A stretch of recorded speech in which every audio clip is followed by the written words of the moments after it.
everybody, and welcome to the weekly scopes from the 15th to the 21st of September.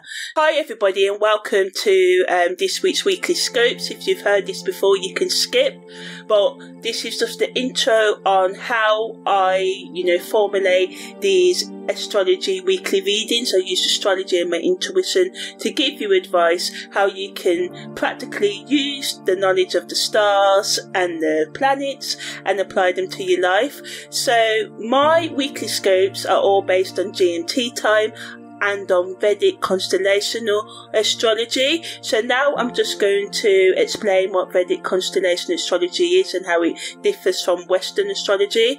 So the precession of the equinox is sort of like something that happens in astronomy and astrology, where the Earth's axis undergoes a slow circular motion over 26,000 years, and basically this means that this motion causes a shift in the position of the equinoxes, and also the calculation Vedic and Western astrologies use.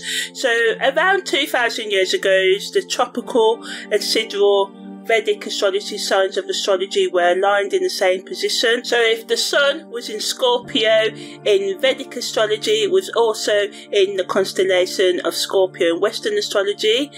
But because of the precession of the equinoxes, this has caused a gradual westward sort of like drift of the tropical Western signs. So basically these signs, the Western signs, shift 1 degree with every 72 years. So as a result of this ongoing shift, when Western astrology says the sun is in the constellation of Pisces, it's typically in the constellation of Aquarius. Still, this is because the degree, orb and the date for Western and Vedic astrology are 24 degrees, 24 days apart. So in Western astrology, the sun enters the constellation of Pisces around the 19th of February each year, but actually the sun doesn't arrive into the constellation of Pisces until the 13th to the 15th of March each year, and Vedic astrology takes this into account because it's based on the fixed star positions, and Vedic astrologers use sidereal calculations. So as a result, Vedic astrology takes into account the actual positions of the constellations in the sky at any given time, and also considers the precession of the equinox, adjusting for the shift in the position of the equinoxes over time. But in terms of Western astrology follows the tropical zodiac, which is based on the seasons rather than fixed star positions. Western astrologers also do not directly account for the precession of the equinox in their calculations as well, so this results in slightly different calculations and interpretations that are given whether we're using Western astrology or Vedic astrology. So yeah, as I said, Western astrology uses specific dates, so every year, regardless of where the sun actually is at the sky, the sun moves into Pisces around the 19th of February. So yeah, this discrepancy, this misalignment between the tropical zodiac and the actual positions of the constellations has led to a discrepancy between Vedic astrology and Western astrology. So I consider the actual where the sun and the moon are and where Mars and Venus are at any given time, and this is how I formulate these sort of like weekly scopes. So yeah, thanks for listening to this, and let's dive into this week's weekly scope. Okay, so now I'm just going to explain what parallels and contra-parallels are in astrology, because I use them in my chart interpretation. So declination in astrology is the measure of how far a celestial body is, such as the sun, whether it's either north or south of the celestial equator. And the celestial equator is an imaginary line in the sky above the Earth's equator, which us astrologers use in our interpretation. So parallels happen when two planets are on the same declination. Either both planets are on the north side side, or either both planets are on the south side. And this alignment increases the influence of the involved planets, so it's similar to a conjunction aspect, as it amplifies their energy, making the effects of the planets more pronounced. Contra-parallels, on the other hand, happen when two planets are on the same declination, but one is in the north and one is in the south. So this alignment creates tension, which is similar to an opposition aspect, and it can lead to conflict, challenges and inner struggles between the energies of the planets involved.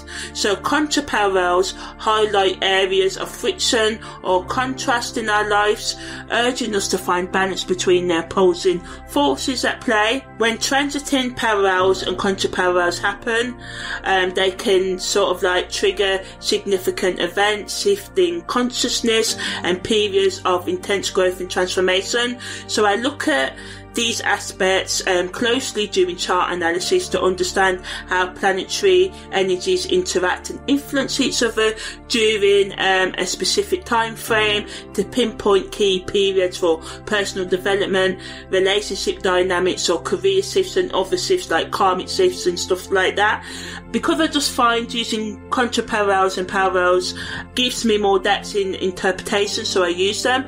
So contra-parallels and parallels in astrology serve as markers for potential challenges or breakthroughs, guiding us towards more self-awareness, love, acceptance, understanding, forgiveness for ourselves and others, and shifts in consciousness and growth. So overall, just a shift in our mindset if we allow for it. So parallels and contra-parallels just kind of like provide valuable insights into the complexities and nuances of the astrological interactions between planetary movements. So yeah, that's the end of what contra-parallels and parallels are. So the Sun makes a parallel to the Moon's North Node.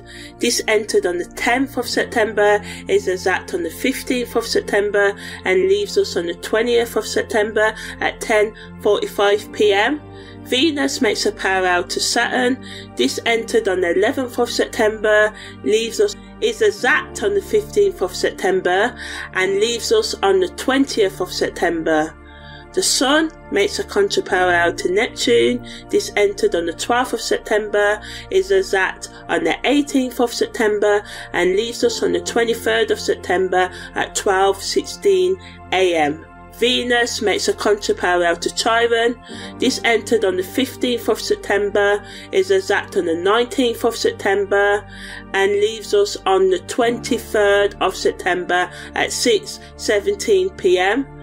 Mars makes a contra-parallel to Pluto. This entered on the 2nd of August, and this is exact on the 21st of September, and then leaves us on the 11th of November. So this is a nice strong energy lasting us over the next couple of months really. So yeah, so Mars and Pluto are in opposition, so I'm going to talk about that more. So the Sun's parallel to the Moon's North Node allows us to just focus on our direction. So it's just nice. A lot of energies do guide us week in, week out to follow our highest good, It supports us in doing the things that bring us joy and exploring new possibilities and setting ambitious goals and connecting with our true calling. But negatively, we can feel too pressured to step outside of our comfort zone, and this can be overwhelming, or we may want to step out of our comfort zone but we just face challenges, but this energy just really wants us to keep on pushing on.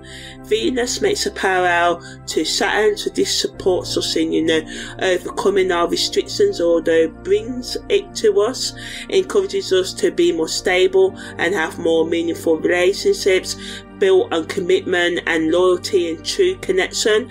It can bring a sense of maturity and emotional intelligence and responsibility to our love life or financial matters. But negatively, we can really have to find and face the hard realities that relationships require hard work, and it takes patience and time to overcome relationship issues and financial challenges and all the other stuff that, you know, life throws at us. This is why I say the quicker we can as individuals train ourselves to keep on going after each failure and prepare ourselves for that. You know, we may have to experience 1 million failures, and to cope with that and to live through that to reach our success, you know, it's the easier life can get. You know, so the best use of this is to strengthen your self-esteem and resilience and your existing relationship and your lifelong relationship that I say each person should be having with themselves. Establish firm boundaries, or make sure you're enforcing your boundaries, and make grounded decisions in matters of the heart and your finances. So great energy to do financial planning, you know, and think about how you can save your time and spend more time and building the things you say you want in your life. A lot of the times we can find it easy to waste our time and procrastinate and stuff like that. The sun makes a contra-parallel to Neptune, so this allows us to be more intuitive and seek out spiritual and deeper meanings and being more creative, and just supports us in tapping into our imagination and being more creative, especially with our letting out our emotions, so journaling and maybe dancing and gentle tai chi and yoga movements. We can do those to help us just feel more in touch with our bodies and our emotions and stuff like that. But negatively, you know, all Neptune energy can bring confusion, deception, manipulation, us wanting to be tricked and treated because we want to escape our reality. So we can overindulge in drugs, alcohol, intoxicating thoughts and relationships, and it can just cloud our judgment and make us fall for illusion as well. So the best use of this energy is to explore your spiritual beliefs and explore the things that you hide from yourselves, you know, and seek out tools that can helpfully help you cope with your emotions and dig deep into your subconscious mind and uncover those hidden truths that this energy wants us to do this week. And we can just kind of find peace by being true to ourselves at this time and meeting ourselves and spending time with our inner child and our wounds and telling them it's going to be okay, and you know what you're going to do to help you navigate your hard times. You know, Venus's contra-parallel to Chiron brings the focus on our love and self-worth, so a lot of healing and love energy and wanting us to reflect on our ability to give and receive love, and especially give and receive love to ourselves. It wants us and supports us to develop healthier relationship dynamics and ways of being in relationships and stuff. But negatively, it can add to the vulnerability, and we can just feel exposed at this moment, or it can just bring unresolved issues to the surface when we don't want, and this can impact our ability to connect with others authentically, or just be in the now, you know, because we're reflecting so much on our hurt and pain, which can be kind of good to do. But if you are meant to be on a date night or something like that, maybe just being honest with someone that you're a bit distracted, and they may not like to hear the truth, but you know, I find that being honest, the truth can hurt, but it's better than the lie in the long run anyway. The lies can help for short-term solutions. So ultimately, you know, it wants us to prioritize self-care and compassion, and supports us to do this week and make deeper connections, and you know, just understand and accept others and ourselves. And it wants us to align our inner values with our goals and daily habits and relationships. Mars is contra-parallel to Pluto. As to the transformation we can experience this week, and it adds to the contra-facial energy and the assertiveness we can feel this week. And positively, it wants us to harness, to use our inner strength, drive and passion to pursue our goals fearlessly. Negatively, you know, it can add to the aggression and manipulation and power struggles of the week, and this can just bring challenges in all our interactions socially, relationally, intimately and at workplace. So we just have to try and be productive to use strategic planning to channel some of that excess energy into physical exercise, making love, and anything else that allows you to release, and just tackling challenging projects with determination and resilience. And of course, apologizing when need be, accepting apologies, and trying to respect other people's boundaries and thinking before you do and say things, and just strive to be assertive but without steamrolling over others' boundaries, and don't let other people do that to you, and just seek out healthy things to let out your pent up frustrations and anger and energy, as I said, and remember that true strength lies not in dominating others but in mastering self-control and developing positive transformation within yourself. In terms of past life and karmic lessons, I'm going to talk what each of these energies bring on that front. So the sun's parallel to the moon's north node may bring past life memories related to past heartache and stuff like that, memories related to important relationships in past lives. So these lives can come up for you to examine and think about what you need to release, or what you need to move on from, or maybe go back to for some of you. Venus makes a parallel to Saturn, so this can bring a strong sense of responsibility and commitment. So memories linked to past loves, losses and hardships, especially in the areas of material wealth, can come to the forefront of your attention or experience right now. The sun's contra-parallel to Neptune, because we find ourselves dealing with illusion, can bring past life or current life memories where we have been deceived or lied to others and been manipulated, or bring to our attention the ways we escape, or where lifetimes where we maybe used our creativity to sort of heal ourselves or help ourselves in some ways. So Venus's contra-parallel to Chiron can sort of bring past life memories related to heartbreak, betrayal, and maybe you was a healer in the past life, or maybe you used to help others in this life and you stop doing it. And it's good to stop people pleasing and stuff, but thinking about healthy ways you can help others, but first of all help yourself and bring that stability that you try to bring to others to your own self first. Mars's contra-parallel to Pluto can bring past life memories related to survival instincts and battles for dominance and stuff like that as well. So that's the energies flavouring this week. So on the 15th of September, Venus makes a trine to Jupiter. The sun makes its exact parallel to the moon's north node at 6 p.m. Venus's exact parallel to Saturn is at 6:11 p.m.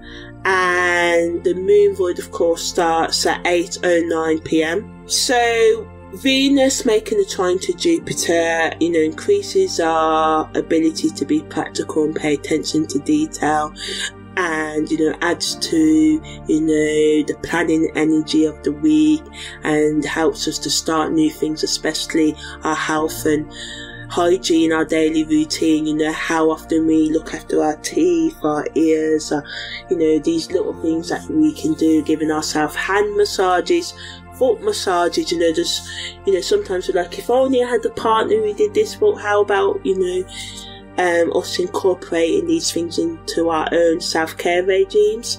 So some of you may improve your, the way that you eat or exercise, but negatively we can seek perfectionism and be overly critical to ourselves and others, and be telling others things like, oh, do it this way because I know best, and they can be like, no, my way's best. So all that kind of push and pull. We can be too focused on the minor details and be overly cautious, which can make us miss opportunities. So life is about finding that fine line between not being too cautious but also not being too impulsive as well. So we also just have to watch out for micromanaging everything, and this can get in the way of the project, especially if you're working with others. Sometimes if a project, especially personal ones, are kind of, you hit a dead wall, maybe taking a week or a day away from it, sometimes you just refresh it sometimes you need to put some things away, because you may start something 1 year, but the time for you to complete that thing may not be for 6, 7 years later, or 10 years, or 15. Sometimes it's like that, but this doesn't mean, oh, that's why I procrastinate. In between that time, you know, where you delay projects, you'll be working on others. But this is just to say to, you know, give yourself the time that we need to really mature and grow as human beings. This is why, you know, I'm more focused on the journey than the destination. But we do get caught up, you know, we are so goal orientated, especially in the West, where we're taught to just be focused on the goals rather than enjoying and paying attention to the small details that get us to reach our goals.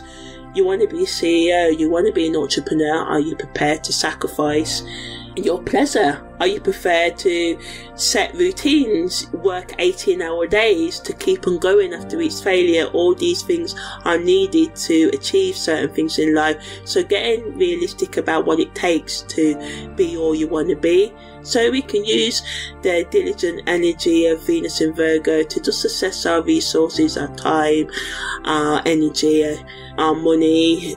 You know, these are all resources that we need to assess and use wisely throughout our life so we can achieve the things we want to. So, you know, just focus on creating sustainable plans and thinking, you know, marry the smaller details with the bigger picture. And, you know, sort of like visualize your goals. Doing this daily can be really good, even if it's just for a second. You know, just really, and then taking the practical action to bring your goals into reality. So on the 16th of September, the moon enters Aquarius at 1:15 a.m. Mars makes a square to the moon's north node at 3:25 a.m. The sun enters Virgo at 3:13 p.m. and Venus makes an opposition to Chiron at 10:29 p.m. So when the moon enters Aquarius, we can focus more on innovative thinking, and we can just want to connect with like-minded people and those people who have the same interest of us. But negatively, we can just be too cold and emotionally detached, and this can cause problems in our relationships, and we can get too caught up in our thoughts and ideologies, and this can lead to conflicts in our relationships. So we have to balance our need for independence and individuality, and, you know, staying emotionally connected to those around us and with ourselves at this time. And Mars in Gemini is making a square to the moon's north node in Pisces, so this just allows us to take action and supports us in working towards our goals this week and starting those new things. But it can bring challenges between our assertiveness and sensitivity, so just adding to the challenges of this week, which is us asserting ourselves without being too aggressive. So we have to be mindful of how our actions impact those around us, especially in communications, and just make sure, you know, that we are being respectful to others and with our own self, with our own self-talk, you know. So the best use of this energy is just to be more organised and productive, you know. Watch out for causing anxiety by self-criticism or others causing anxiety in you by criticism, you know.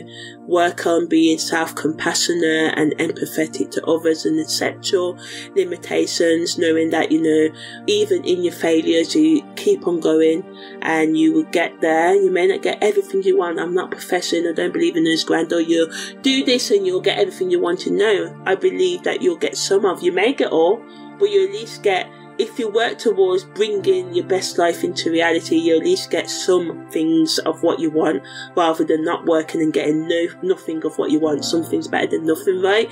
And so yeah, Venus in Virgo is making an opposition to Chiron. So this can make us kind of grapple with our self-worth, you know, and make us kind of shaky, because it may bring up past hurts, but it encourages us to address any lingering pain and vulnerability we have, and helps us to forgive and have empathy and to just be gentle with ourselves and others, you know. So this is really good energy. On the 17th of September, Mercury makes its exact contra-parallel to Venus at 1:15 a.m. and I talked about this at the beginning of the week. The moon enters void of course, and at 7:31 p.m. and Mercury makes its exact contra-parallel to Saturn at 10:03 p.m. and I talked about this earlier at the beginning. So yeah, on the 18th of September the Sun makes its exact contra-parallel to Neptune at 7 minutes past midnight. The Moon enters Pisces at 1:15 a.m. There's a super full moon in Pisces at 3:35 a.m. and it's a lunar eclipse, so check out the separate audio I've done for this. And Venus enters Libra at 9:28 a.m.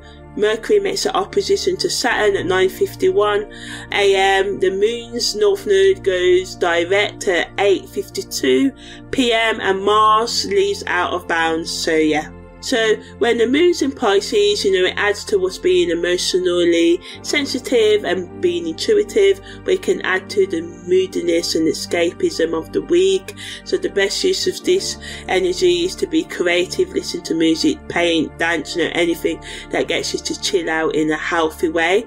Mercury in Leo is making a sextile quadrant to Pluto, so again it allows us to dig deep into our hidden truths and deal with our repressions, especially our sexual repressions and our communication repressions, but it can add to the power struggles and the manipulative behaviour of this week.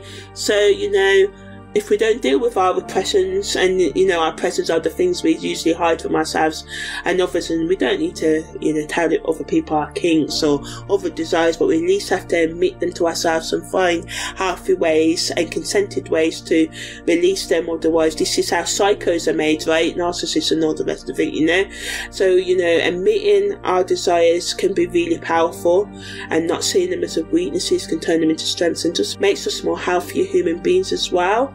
This energy wants us to sort of watch out for engaging in passionate debates and negotiations where we can just be everyone can be like, I want it my way, no, I want it my way, and power struggles, and this can just get out of hand. So it's important to be respectful, take time out, be honest in your communication to avoid misunderstandings or to make the misunderstandings chill out, and Venus is in Libra, so this helps us to be sort of diplomatic and sort of chilled out and sort of open to resolving conflicts. And if you want to know more about what to do when Venus is in Libra, then check out the separate audio that I've done about it. And so yeah, also Mercury makes opposition to Saturn in Aquarius, and Mercury's in Leo. So again, this can bring a tension between us being able to speak our truth with courage and sticking to the rules of authority figures, or not wanting to rock the boat in our households or relationships and stuff like that. And even though we may face criticism and limitations from external sources, this energy really wants us to challenge it, but it can be hard. It wants us to make sure that we are patient, alerts us to the fact that we may experience challenges in asserting ourselves, especially in structured environments and stuff like that, and it wants us to sort of use our patience and calmness to navigate conflicting energies, speaking your mind while respecting the rules as well, which can be hard to do, but this is what it calls for. And with the Moon's North Node going direct, it just allows us to focus on bringing more stability and security in our life, and it wants us to create a sense of security in our relationships and within ourselves, and work on goals and things that will bring us long-term satisfaction rather than short-term gain. It wants us to prioritise being practical and nurture our resources, looking after them, not wasting our money and stuff, being careful, not being impulsive. And Mars leaves out of bounds, so it comes back in bounds, so things can be a lot more stable now, because when Mars was out of bounds, it was a bit erratic, so it just allows us to sort of take more of a measured approach to going after our goals and engaging with challenges around, rather than us being no, I'm a radical, I want to do it my way sort of thing, And if you want to know more about how Mars out of bounds affect us, then check out the separate audio that I've done in the playlist. On the 19th of September, the Sun makes a trine to Uranus, Venus makes a contra-parallel to Chiron, and the Moon enters its void of course phase. So Venus's contra-parallel to Chiron is at 5:15 PM, and I talked about this earlier in the week. So the Sun's trine to Uranus, so the Sun's in Virgo, Uranus is in Taurus. This just allows us to be more stable, and it encourages us to embrace change and find creative solutions to long-standing issues, and helps us to be more reliable while also being spontaneous, but negatively it can be hard for us to find the right balance between tradition and novelty, newness, and being ourselves and authenticity at this time. So as I said, we just have to try and see what works, and just try and be respectful, apologise if you make a mistake and accept apologies, trying to avoid impulsive actions and focus on how you can gradually introduce progressive ideas. So the best use of this energy is to make groundbreaking changes in a methodical manner in your life, and to use this energy to revolutionize your daily routines by incorporating new technologies or approaches that streamline your tasks without causing chaos. It can be, a good energy to start new things, to lay down solid foundations. Solid foundations mean your day-to-day habits, looking at your sleep patterns, your exercise patterns, your eating patterns, your work patterns, your relaxation patterns, your toxic thought patterns, your toxic relationship patterns, or and seeing how you can improve them so you can meet your goals. And it just wants us to make big strides, changes, towards improving our overall well-being. On the 20th of September, the Moon enters Aries at 45 minutes past midnight, and Venus makes a quincunx to Uranus at 6:36 PM. So Venus is in Libra and Uranus is in Taurus. So the Moon in Aries can just make us start new things, feel motivated, but it can also make us more impulsive and add to the conflicts that can come up due to unmanaged emotions and stuff. But it can just help us take on that leadership role and be considerate of others' opinions and needs if we, tap into the higher vibration of Aries energy. Venus is also making a quincunx to Uranus, and Venus is in Libra and Uranus is in Taurus, as I said, and this wants us to find a balance between being stable, sticking to routine and being spontaneous, and it just reminds us to avoid being impulsive, as this can lead to instability and us, making the wrong decisions. On the 21st of September, the Sun makes an opposition to Neptune at 1:17 AM. The Moon enters its disseminating moon phase at 8:27 AM. Mercury makes a square to Jupiter at 9:50 AM. Mars makes its exact contra-parallel to Pluto at 1:19 PM, and I talked about this earlier at the beginning of this week. And Venus makes its exact quincunx to Neptune as well. So yeah, there's a lot going on today. So the Sun is in Virgo, Neptune's in Pisces, Mercury is in Leo and Jupiter's in Taurus, and Venus is in Libra and Neptune's in Pisces. So when the Sun in Virgo opposes Neptune in Pisces, it allows us to increase our intuition and creativity and tap into our subconscious mind and work with our psyche and love on ourselves. But we can find it hard to be grounded, and we can lie to ourselves at this time, and we can just be confused, and run to our intoxicating substances and habits. The disseminating moon phase allows us to be self-reflective, especially about the ways that we communicate, and think about things before we do them, so counteracting the negatives of the Neptune energy that's pushing us to escape and not face ourselves. This energy can help us to want to engage in the depth of life and conversations and ourselves, you know. Mercury in Leo making a square to Jupiter in Taurus just allows us to get our point across with more being persuasive and having more flair, more charisma, more style, you know, more swagger. It can help us make more calculated risks and brings opportunities for growth and abundance. But we just need to watch out for being overconfident and exaggerating. And we just have to stay open to feedback and grounded. You know, to make the most of this energy. And Venus in Libra makes a quartz to Neptune in Pisces, so this again adds to the confusion, us being idealistic in our plans and the clouding of judgment and misunderstandings and disappointments that can come up. So it's important to be realistic, to not lie to yourself. Yeah, in the short term it's great, you know, we run away. We can't stay high forever on intoxicating substances, so we should work on finding the high of accepting ourselves and working through our pain so we can slowly coax ourselves. Sometimes we have to, kind of like a scared little puppy, you know, slowly growing, you know, allowing ourselves to grow into our, you know, the self, our authentic self, you know, by slowly nurturing our emotional, psychological and spiritual wounds. And this is why I do these weekly scopes and everything else I do to help yourself and me, because these help me as well, because they give me food for thought as I, you know, record them and speak and think about their energies.